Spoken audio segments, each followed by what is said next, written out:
Sikap partai, yaitu dengan mengusung Anies Baswedan sebagai capres. Padahal, menurut analisa banyak orang, Anies itu secara politik itu diduga ya seperti punya istilahnya dendam ke Presiden Jokowi lah. Seperti punya rencana yang kejam mengalahkan Pak Jokowi itu, seolah-olah seperti itu. Tapi berhubung periode Pak Jokowi tinggal yang terakhir, maka Anies bukannya berlaga duel dalam Pilpres nanti mungkin harapannya, tapi bisanya ya mengambil peran mengambil peran sebagai lawan, antitesa dari Pak Jokowi. Ambil peran berlawanan dengan Pak Jokowi. Soal mengurus Jakarta saja, apa yang dikerjakan Pak Jokowi dan Ahok dulu, Anies mana mau meneruskan. Nggak mau dia. Anies memilih jalan lain. Kalau tahun 2014 Nasdem hanya bisa meraih 6% suara nasional. Di tahun 2019 Nasdem bisa naik tinggi ke urutan ke-6 daftar partai yang lolos ke Senayan dengan angka 9% perolehan suara nasional. Posisi Nasdem ini membuat Surya Paloh semakin diperhitungkan di pentas politik nasional karena kemampuannya untuk berada di barisan pemenang kekuasaan. Macam promosi halus buat Anies, buat menaikkan nama Anies. Kok yang ngomong dipecat? Ini gimana? Kasian bukan? Sebentar. Seingat saya, Zulfan Lindan ini kan tercatat sebagai komisaris di BUMN Jasa Marga. Ternyata masih aktif jadi pengurus partai di DPP Nasdem. Ini berarti selama ini dia membohongi banyak pihak dong. Wah, cilaka nih orang nih. Padahal kelasnya komisaris BUMN besar loh. Dan juga pengurus DPP Partai Nasdem. Kok ngibul?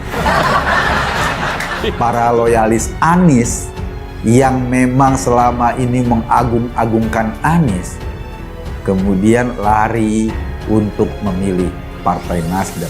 Jadi orang yang lari itu angkanya terkonversi dengan pemilih baru. Misalnya di Indonesia Timur Nasdem kehilangan pemilih tradisionalnya. Barangkali di tempat lain ada konversinya karena pemilih Anies kemudian melihat Nasdem sebagai partai pilihannya. Nasdem makin getol balikan dengan Jokowi hingga membuat Partai Demokrat semakin gerah. Lalu, bagaimanakah nasib Anies Baswedan?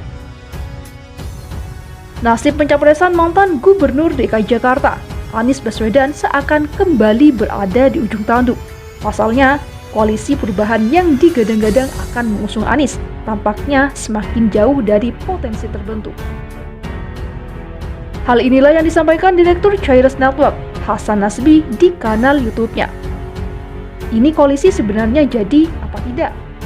Ucap Hasan seolah mewakili pertanyaan publik seperti dikutip pada Sabtu 28 Januari 2023.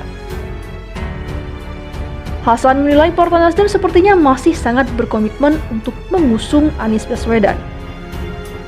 Bahwa Nasdem ingin memiliki Anies Baswedan itu terlihat sekali.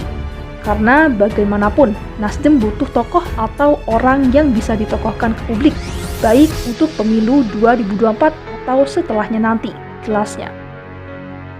Tapi akhir-akhir ini, saya juga melihat Nasdem sedang mencari jalan untuk kembali pulang ke koalisi pemerintahan, sambungnya. Hasan lantas menyoroti manuver partai yang diketuai Surya Paloh itu, pasca merenggangnya hubungan mereka dengan Presiden Joko Widodo. Renggangnya hubungan ini diduga kuat berkaitan dengan deklarasi dukungan capres dari Partai Nasdem untuk Anies pada tanggal 3 Oktober 2022 silam. Dari statement yang disampaikan Wakil Ketua Umum Nasdem, tampak sekali bahwa mereka sedang mencari jalan pulang untuk kembali ke posisi pemerintahan dan kembali bersama Pak Jokowi, ujar Hasan. Hal inilah yang kemudian membuat Partai Demokrat semakin gerak. Apalagi karena tampaknya Partai Nasdem kemungkinan akan menyalahkan Partai Demokrat dan PKS apabila nantinya koalisi perubahan batal terbentuk. Sedangkan di sisi lain Partai Nasdem sudah terciprat dampak pencalonan Anies, tetapi kini juga berusaha untuk membuka jalan demi kembali merapat kepada Jokowi.